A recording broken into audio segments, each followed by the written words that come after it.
الحمد لله رب العالمين والصلاة والسلام على سيد الأنبياء والمرسلين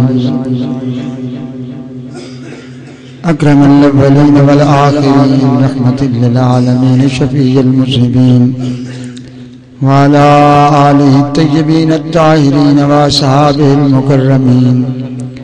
أما بعد فأعوذ بالله من الشيطان الرجيم. بسم الله الرحمن الرحيم. وأنذرهم يوم الحسرة إذ قضي الأمر وهم في غفلة وهم لا يؤمنون. صدق الله العظيم وصدق رسوله النبي الكريم. إن الله وملائكته يصلون على النبي يا أيها الذين آمنوا صلوا عليه وسلموا تسليما. السلام عليك يا سيدي يا رسول الله وعلى آلك وصحابك يا سيدي يا حبيب الله. کتاب التفسیر بخاری میں ہے. حضور سید عالم صلی اللہ علیہ وسلم نے اس آیت کریمہ کی تفسیر ذکر فرمائی کہ وَأَنذِرْهُمْ يَوْمَ الْحَسْرَةِ، اے محبوب تمام لوگوں کو اس دن سے ڈرا جو دن حسرت کا دن ہوگا. اذ قضی الامر، جب فیصلہ کر دیا جائے گا، اور ہم فی غفلت، یہ لوگ اس دن سے بڑے غفلت میں، اور بہت سے ہیں جو ایمان نہیں رکھتے. سرکار نے فرمایا کہ یہ فیصلہ کیا ہوگا کہ یوت الموت یوم القیامت بکبش عملا، قیامت کے دن موت کو گندم گوں مینڈھے کی صورت میں لایا جائے گا اور تمام انسانوں کے سامنے اسے ذبح کر دیا جائے گا، اور پھر اعلان ہوگا کہ ھذا یوم الخلود، اب موت تو ختم ہو گئی، اب ہمیشہ ہمیشہ حیات ہی حیات ہے. اور پھر اس پہ حسرت طاری ہوگی کہ ہم دنیا میں کاش ہر سانس اللہ کی یاد میں گزارتے. اس دن کو یوم حسرت بھی کہا گیا. اس دن کو قرآن کریم میں دوسرے مقام پر فرمایا قل هو نبأ عظیم انتم عنہ معرضون. اے محبوب فرما دی کہ یہ کوئی معمولی خبر نہیں جو سارے نبیوں نے اس دن کی دی ہے، یہ بہت بڑی خبر ہے. اور لوگوں کی نفسیات اور حالت یہ ہے کہ وہ اس کی طرف متوجہ ہونے کی طرف منہ پھیرے ہوئے ہیں. تیسرے مقام پر فرمایا فضا جات الطامۃ الکبریٰ، کہ جب وہ حادثہ پیش آئے گا کہ آج تک کسی بشر کی نگاہ نے اتنا بڑا حادثہ عظیم نہیں دیکھا. یوم یتذکر الانسان ما سعی، اس دن انسان ہاتھ مارے گا کہ میں نے اپنے لیے اس زندگی کے لیے کیا آگے بھیجا. چوتھے مقام پر اس سے بھی زیادہ حقیقت میں جو انسانوں کی کیفیات ہوں گی وہ قرآن نے ذکر کی، جس طرح قرآن کریم غیب کی خبریں دیتا ہے. فَإِذَا جَاءَتِ الصَّاخَّةُ، جب وہ دن آئے گا کہ ہر طرف چیخ و پکار ہو. چیخنے کو عربی میں سیخا اور ساخا کہتے ہیں. یوم یفر المرء من اخیہ، اس دن انسان حقیقی بھائی سے بھاگ رہا ہے، وبنیہ، بیٹوں سے، امہ و ابیہ، ماں سے اور باپ سے. لِكُلِّ امْرِئٍ يَوْمَئِذٍ شَأْنٌ يُغْنِيهِ، اس دن کسی کو کسی کی خبر نہیں ہوگی، اپنی ہی پڑی ہوئی. یہ چند آیات قرآن کریم کی کسی مومن کو غفلت سے بیدار کرنے کے لیے اور جھوڑنے کے لیے کافی. اور یہ وہ مقامات ہیں کہ جنہوں نے اللہ سے ڈرنے والوں کے دلوں کے ٹکڑے کر دیے ہیں۔ جب لوگ اپنی چارپائیوں پہ میٹھی نیند سوت رہے ہوتے ہیں تو یہ لوگ سجدوں میں پڑھ کر اس قدر رو رہے ہوتے ہیں کہ ان کی چیخیں عرش اولی سے بھی بلند ہو جاتی ہیں اور ملائے اعلیٰ میں ایک ہلچل مچ جاتی ہے جب ان کے سامنے یہ باتیں آتی ہیں جو قرآن کریم نے ذکر کی ہے۔ ہم پر غفلت بہت مسلط ہے، اللہ تعالیٰ اس سے ہمیں نکالے۔ اور ایک اور کمزوری جس میں ہم مبتلا ہو گئے ہیں وہ یہ ہے کہ بے توجہی کا ذکر، تسبیحاں ہاتھ میں ہیں، پتہ نہیں پڑھتے ہیں یا نہیں پڑھتے، اور جو پڑھتے ہیں ان کی بھی توجہ کیا ہوتی ہے۔ نہ ایسے چلوں سے کوئی فائدہ ہے، نہ ایسی تسبیح سے کوئی فائدہ ہے جب تک دل اور دماغ کو صاف نہ کر لو، اور دل اور دماغ کبھی صاف نہیں ہو سکتا جب تک انسان اپنے افعال کو اللہ اور اس کے رسول کی رضا کے ماتحت نہ کرے۔ وہ صفائی ہے نہیں، تسبیح پہ زور ہے۔ ایسی تسبیح ایک عادت ہے، والعادت لیس کالعبادت، عبادت عادت نہیں ہوتی، ترک عادت کا نام عبادت ہے، ترک عادت کا نام ارادت ہے۔ وہ صفائی ہو دل اور دماغ کی۔ کوئی دنیا دار ہو کر ہزار عبادت کرتا رہے کبھی دیندار نہیں ہو سکتا۔ تو خالی حروف طوطے کی طرح رٹنے سے کوئی فائدہ نہیں، اور یہی آج ہماری حالت ہے جب تک دل اور دماغ کو ستھرا نہیں کیا جا سکتا۔ اور دل اور دماغ کی صفائی کبھی حاصل نہیں ہو سکتی جب تک اللہ اور اس کے رسول کی محبت تمام محبتوں پہ غالب نہ آ جائے۔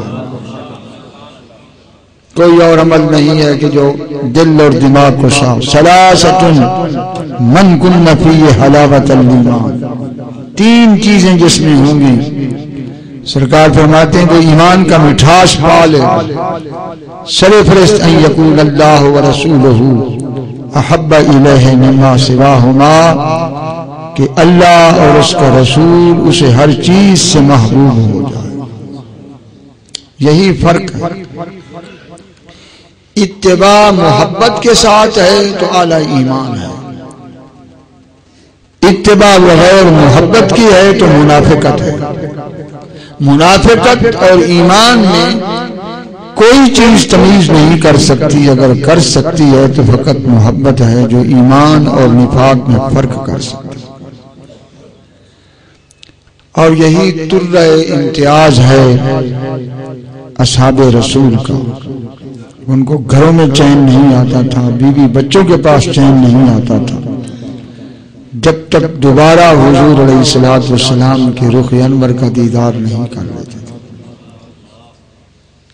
اور میں کئی دفعہ ذکر کر چکا ہوں، جو میرے دل پہ تو بڑی نقش ہیں کہ ہیں نماز پڑھتے ہوئے کعبہ کی طرف سے ان کے چہرے ہٹ گئے تھے جب حضور علیہ الصلوۃ والسلام نے کھڑکی سے پردہ ہٹا کر دیکھا کہ ابو بکر صدیق کے پیچھے کیسے نماز پڑھ رہے ہیں، تو صحابہ کہتے ہیں کہ چند دن ہوئے تھے ہم نے حضور کا دیدار نہیں کیا تھا، فہمنا ان نفنتنا فی الصلاۃ فرحۃ لرؤیۃ النبی، قبلہ بھی بھول گیا، نماز بھی بھول گئی، قیام بھی بھول گیا، اور یہ سب کچھ اس لیے ہوا کہ فرحۃ لرؤیۃ النبی، حضور کا دیدار کر کے جو ہمیں خوشی ہوئی وہ ساری خوشیوں کو مٹا کر لے گئے۔ ان کی نماز اور پھر یہ کیفیت،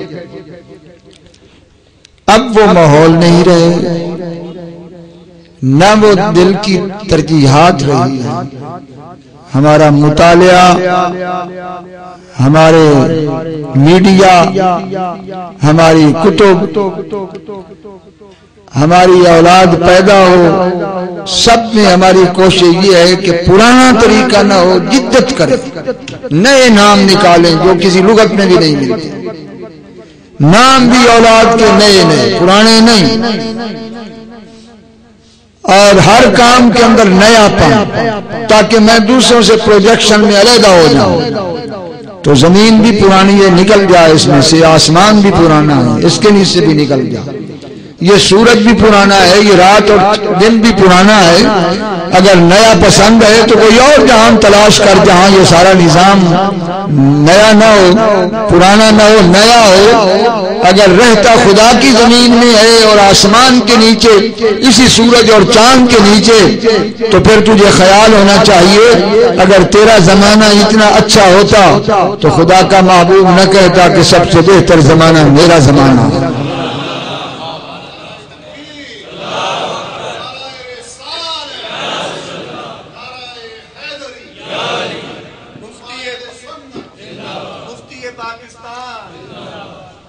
اسے قدامت پرستی کہتے ہیں۔ سرکار فرماتے ہیں سبت یظلھم اللہ فی ظل عرشہ یوم لا ظل الا ظلہ، 7 وہ بندے ہیں جن کو اللہ تعالیٰ قیامت کے دن عرش کے نیچے سایہ عطا فرمائے گا، جس دن کوئی سایہ نہیں ہوگا، صرف عرش کا ہوگا، اور اتنی دھوپ ہوگی کہ یلجمھم العرق الجاما، کہ لوگ اپنے پسینے میں غرق ہو کر کھڑے ہوں۔ اتنی گرمی کبھی ہوئی ہے کہ بندے کو اتنا پسینہ آئے کہ اپنے پسینے میں ڈوب جائے۔ تو فرمایا کوئی سایہ نہیں ہوگا، زمین بدل جائے گی، نہ کوئی درخت ہوگا، نہ پہاڑ ہوگا، نہ کسی چیز کا سایہ، تبدل الارض غیر الارض، یہ زمین وہ زمین ہی نہیں ہوگی، سایہ صرف عرش الہی کا۔ اپنا 7 بندے ہیں جن کو اللہ اپنا سایہ عطا فرمائے، ان میں سر فہرست جو حضور نے ذکر کیا تو فرمایا الملک العادل، عدل کرنے والا بادشاہ، اس کو سر فہرست ذکر کیا۔ اسلام میں سیاسی جو طرز زندگی ہے اس میں شرعی طریقے صرف 2 ہیں۔ میں نے سیاست پہ کبھی گفتگو نہیں کی کیونکہ لوگ اس قدر سیاست میں متاثر ہیں کہ ان کی پارٹی خواہ بے ایمان ہو یا ایماندار ہو اس کے خلاف بات کر دیں تو انہیں نہ مولوی کی پرواہ ہے نہ قرآن و حدیث کی ہے، وہ کہیں گے کہ یہ تو مولوی سیاست کی بات کرتا ہے، اور یہی ہماری محدود سوچ ہے۔ سیاسی زندگی جو اسلام کی ہے اس میں جو شرعی نظام ہے وہ صرف 2 ہیں۔ یہ بات میری غور سے سنیے، شاید کبھی پھر اس پہ گفتگو نہ ہو سکے۔ سب سے پہلا نظام جو شرعی ہے وہ نظام خلافت ہے، وہ خلفائے راشدین کا نظام۔ اس نظام میں حضرت صدیق اکبر رضی اللہ تعالی عنہ ان کی سلیکشن ہوئی ہے کہ اصحاب رسول نے انہیں خود چنا۔ کوئی دنیا کی تاریخ مجھے یہ نہیں بتا سکتی کہ صدیق اکبر نے کہا ہو کہ لوگوں میں خلافت کا مستحق ہوں، کسی تاریخ میں یہ نہیں ہے۔ آپ صرف اس لیے آئے تھے کہ مرتدین مدینہ نے یہ دیکھا تھا کہ حضور کی جدائی میں صحابہ کرام کے تو ہوش اڑ گئے، اور حضرت عمر جیسی ہستی جو ہے ان کی عقل ہوش اڑ گئے تھے، تو بہترین وقت ہے اس حالت میں مسلمانوں کو تحقیق کر کے مٹا دو یہ نظام سب کچھ۔ اس وقت اللہ تعالیٰ نے صدیق اکبر کو حکم دیا تھا کہ جاؤ اس محبوب کے بعد امت کو سنبھالو۔ آپ صرف یہ بات اہل اسلام کو بتانے آئے تھے، معاملہ کچھ اور ہوا۔ صدیق اکبر نے کہیں نہیں کہ کہا ہو کہ مجھے خلیفہ بنا لو، بلکہ اہل مدینہ نے خود عرض کی کہ آپ ہماری بات ڈور سنبھالیں. صدیق اکبر نے انکار کیا تو فاروق اعظم نے آگے بڑھ کر سب سے پہلے بیعت کی. اور حضرت علی کرم اللہ وجہ الکریم نے میرے پیر کو خواب میں بتایا کہ حضرت عمر کو رب نے حکم دیا تھا کہ ابوبکر کی بیعت کر. تو آپ نے عرض کی، میرے پیر نے خواب میں حضرت علی مرتضیٰ سے کہ حضور حضرت علی شیر خدا سے عرض کی کہ حضرت عمر کا تو ہوش ہی نہیں تھا. انہوں نے کہا جو یہ کہے گا کہ حضور فوت ہو گئے میں اس کی گردن اڑا دوں گا. حضرت علی کرم اللہ وجہ الکریم نے فرمایا کہ جس اللہ نے عمر کو یہ حکم دیا تھا اسی اللہ نے عمر کو یہ قوت بھی دی تھی. پھر حضرت عمر رضی اللہ تعالیٰ عنہ کا انتخاب خود صدیق اکبر نے کیا. حضرت عمر نے کہا تھا میرا انتخاب کرو، کوئی ہے کسی مقام پر. پھر حضرت عمر رضی اللہ تعالیٰ نے مدینے میں چوٹی کے علماء اور تقوی میں جو ممتاز تھے ان کی کمیٹی بنائی اور فرمایا کہ تم مل کر یہ میں نام پروپوز کرتا ہوں جس کو چن لو چن لینا. انہوں نے عثمان غنی رضی اللہ تعالیٰ اور شہادت سیدنا امیر عثمان کے بعد بڑی مجبور کر کے لوگوں نے حضرت علی المرتضیٰ رضی اللہ تعالیٰ کے ہاتھ پر بیعت کی تھی. یہ طریقہ خلافت کا ہے جس میں کسی کا بیٹا نہیں آ سکا. صدیق اکبر کے بیٹے متقی تھے، حضرت عبد الرحمن ابن بکر ام المومنین کے بھائی تھے، اور حضرت صدیق اکبر کے دوسرے بیٹے محدث بھی تھے، عالم بھی تھے، اور ان کے بیٹے کی بیٹی حضرت امام جعفر صادق کی والدہ ہے. صدیق اکبر پر نانے بنتے ہیں امام جعفر صادق کے، اور ان کے نانا حضرت امام جعفر صادق کے صدیق اکبر کے بیٹے بنتے ہیں. تو وہ بھی سوچ لیں جو صدیق اکبر کو گالیاں دیتے ہیں وہ یہ سوچ لیں کہ انہیں دے رہے ہیں یا اہل بیت رسول کو گالیاں دے رہے ہیں. ان 4 خلافتوں میں کسی خلیفے نے اپنے بیٹے کو یا کسی رشتہ دار کو یا کسی عزیز کو خلافت کے قریب. یہ وہ خلافت ہے جس خلافت پر نبیوں کو ناز ہے، ساری امتوں کو ناز ہے، جس پر رب کو ناز ہے، رب کے رسول کو ناز ہے. یہ وہ خلافت راشدہ کہ لَيَسْتَخْلِفَنَّهُمْ كَمَا اسْتَخْلَفَ الَّذِينَ مِنْ قَبْلِهِمْ. اللہ تعالیٰ نے فرمایا جس طرح پہلے میں نے لوگوں کو خلیفہ بنایا ہے میں خود امت احمد سے خلیفہ بنا. ان کی شان کیا ہے، ان کا مقام کیا ہے کہ کائنات کے اندر وہ تقوی نہیں آ سکتا.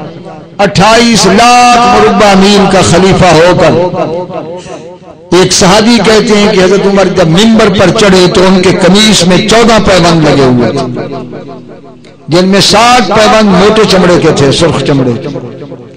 یہ وہ خلیفہ وقت ہے کہ آج تک اسلامی کسی سلطنت کی اتنی حدود وسیع نہیں جتنی حضرت عمر کی تھی. اور حضرت عبد الرحمن ابن عوف سب سے امیر ترین صحابی ہیں، فرماتے ہیں میں اس وقت آ گیا جب حضرت عمر کے لیے کھانا رکھا گیا تو وہ جو تھے اور اتنے خشک جو کی روٹی تھی کہ اس میں زیتون بھی نہیں ڈالا گیا تھا.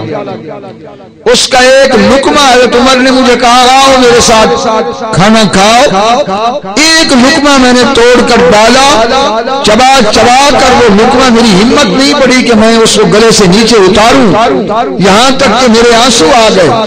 اور میں نے کہا کہ اے امیر المومنین عمر، تو اتنی بڑی خلافت کا مالک ہے، کم از کم روٹی تو وہ کھا جو تیرے گلے سے اتر جائے. تو آپ نے فرمایا مجھے افسوس ہے عبد الرحمن تجھ پر، مجھے تو یہ جو کی بھی مل رہی ہے، تیرے رسول کو تو جو کی بھی نہیں ملتی تھی.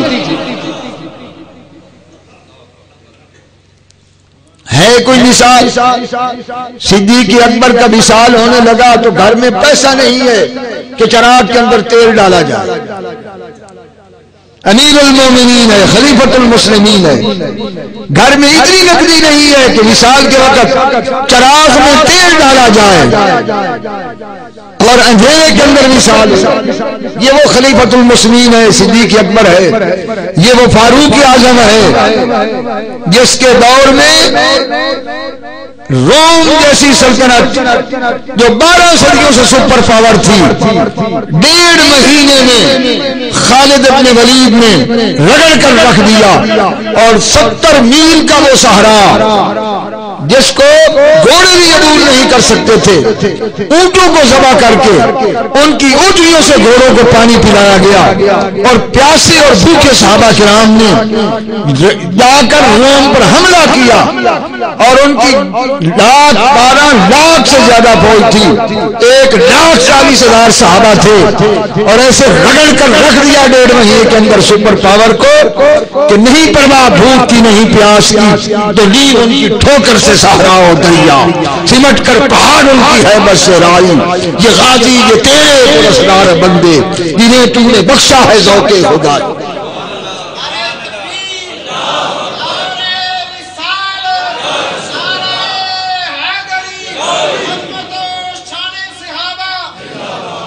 یہ تھے وہ خلافت راشدہ، اور یہ تھے حضرت عمر کے وہ غلام کہ جن کی پشت پر حضرت عمر کا ہاتھ تھا، اور نہ صحرا روک سکے ان کا رستہ، نہ دریا روک سکے ان کا رستہ.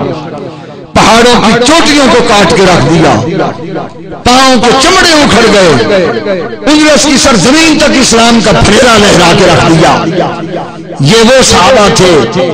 اور حضرت عمر رضی اللہ عنہ کے متعلق میں نے اولیاء سے سنا ہے، کتابوں کی روایت نہیں ہے، صدری روایت ہے کہ جب آپ کو دفن کیا گیا قبر رسول کے قریب تو حضرت علی فرماتے ہیں میں نے کہا میں کچھ گھڑیاں بیٹھتا ہوں، آج حضرت عمر اور منکر نکیر کا میں مناظرہ دیکھتا ہوں.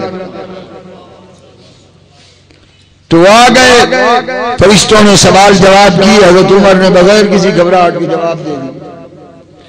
جب جواب دے چکے تو انہوں نے کہا کہ نم کا نومت العروس سے، اے عمر تو راتوں کو بہت جاگتا رہا، ہمیں پتا تو دنیا کے قید خانے سے آیا، اب آرام کر. ہم نے فرمایا میں تو نہیں آرام کرتا، میں تو نہیں سوؤں گا.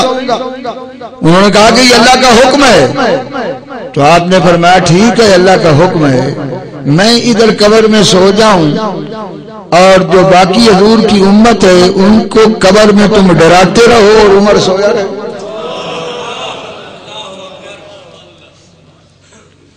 تو میں سویا رہوں. تو انہوں نے کہا کہ ہم کیا کریں؟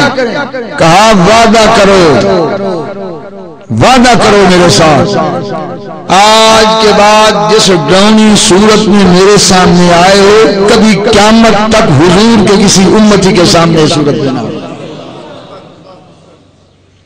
کیونکہ عمر کو تو کسی کا ڈر نہیں ہے، لا خوف علیہم ولا هم یحزنون. تب میں سوتا ہوں کہ وعدہ کرو مجھ سے. انہوں نے کہا ہم کیسے وعدہ کر سکتے ہیں، ہمیں تو اللہ کا حکم ہے. تو آپ نے فرمایا پھر میں بھی نہیں سوتا، میں ان کی خبر لوں گا جن کے پاس تم آؤ. خدا کی قسم میں نے اپنے پیر کی زبان سے سنا، میرے پیر نے کہا کہ قبر کے اندر جب مرید جاتا ہے تو پہلا استقبال اس کا پیر کرتا. اور میں نے اپنے پیر کی زبان سے سنا کہ مرید کو سوال جواب کی ضرورت ہی نہیں ہے، اس اتنے فرشتوں کے سوالات ہیں ان کے جواب مرید کا پیر دیتا ہے. مگر پیر بھی کوئی ہو نا، پیر سیال جیسا یا پیر میر علی شاہ جیسا یا پیر پٹھان جیسا پیر ہو جس کی زندگی میں نظر آ رہا ہو کہ یہ پیر جو شریعت محمدی کا نگہبان ہو.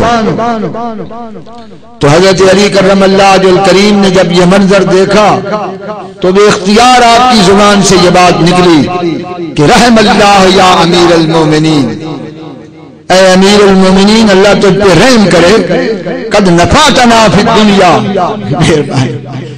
اللہ تجھ پر رحم کرے کہ ساری زندگی بھی تو ہمیں نفع دیتا رہا، تو نے ہمیشہ اپنی ذات کا نہیں سوچا، دنیا میں بھی تو ہمیں نفع دیتا رہا اور قبر میں بھی جا کر تو نے ہمارا مسئلہ حل کر دیا.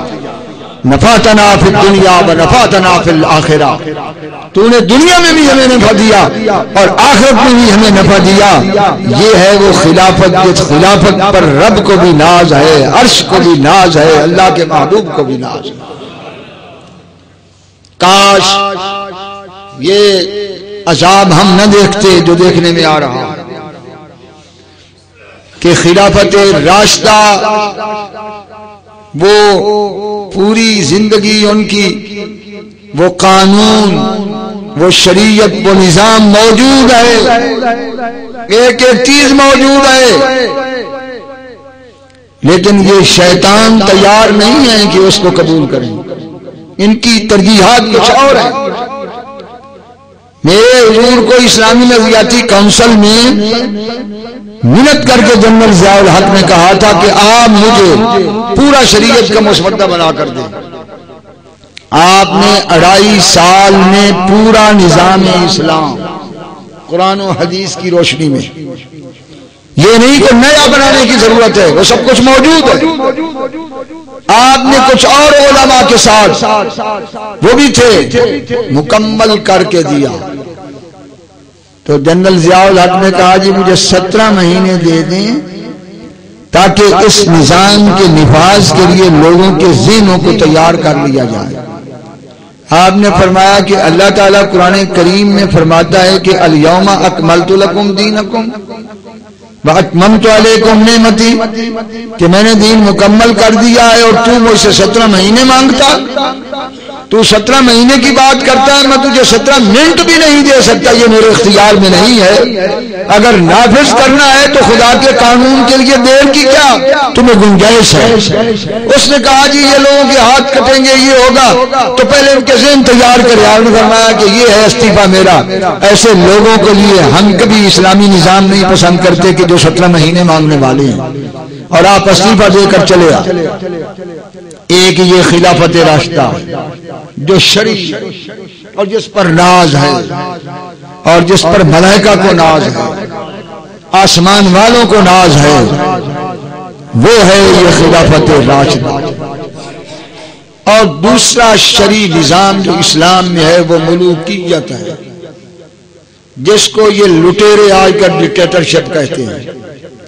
ان کو خبر نہیں ہے کہ ملوکیت شرعی نظام، اور حضور علیہ الصلوۃ والسلام نے اس کے لیے یہی لفظ میں ان الملک العادل، کہ عادل بادشاہ اور ملک ملوکیت والا ہے، خلیفہ نہیں ہے۔ اور یہ ملوکیت پوری عباسی دور میں رہی، یہ ملوکیت شام میں رہی، یہی ملوکیت بنی امیہ میں رہی۔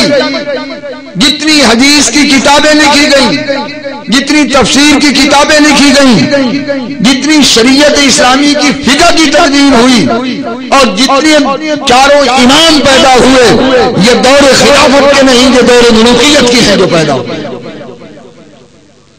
اور یہ ملوکیت غیر شرعی نہیں ہے کہ سلطان کا نظام ہو۔ حضور علیہ الصلوۃ والسلام کے لیے حدیث میں یہ لفظ ہیں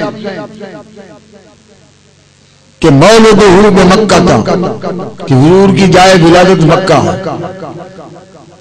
ومہاجرہ بالطیبہ، اور ہجرت کر کے جہاں حضور تشریف لائیں گے وہ آپ کا مقام مدینہ، مدینہ طیبہ، وملکہ بالشام، اور حضور کا ملک شام ہے۔ کسی ماں کے بیٹے کی جرت ہے تو مجھے اس حدیث کا ٹکڑا سمجھا دو، کسی محدث کو لے آؤ میرے سامنے، کہ یہی مشکات میں ہے۔